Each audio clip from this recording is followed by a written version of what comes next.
عزتمندو نن ستاسو محله کې بعضې ماشومانو قرآن کریم د الله کلام اختتام ته رسولی دی.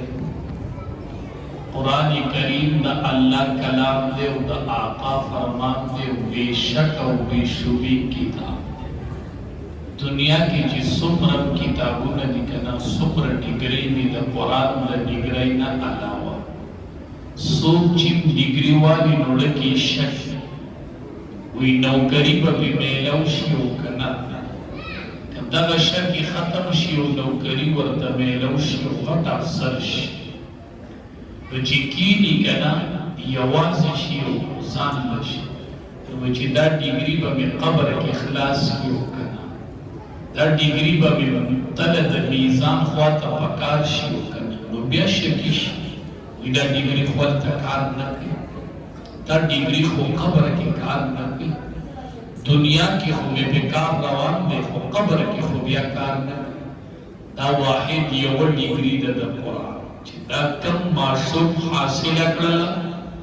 ذالک الکتاب لا ریب فیه دې کې هیڅ شک شبه نشته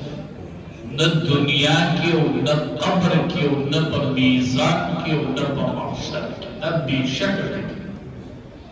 یو طرف ته چې د ټولې دنیا کتابونه کې دي او بل طرف ته قرآن کریم کې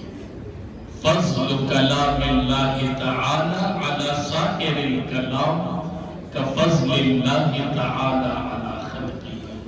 دی قرآن ته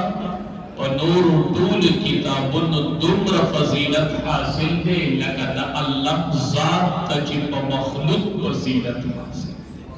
د قرآن کریم ډیګرۍ ته دومره فضیلت حاصل بختور یې چې بچو دا ډیګري واخیسته بله فایده خبره یې بچی دې ډاکټر شو خو د پلار سره څه واده نشته بچی انجینیر شو خو د مور سره څه واده نشته بچی ډاکټر شو خو د نسبیانو سره څه واده نشته او چې بچی د قرآن ډیګري واخیسته د پلار سره واده شته مور سره شته رشته دارو سره شته د ټول خاندان سره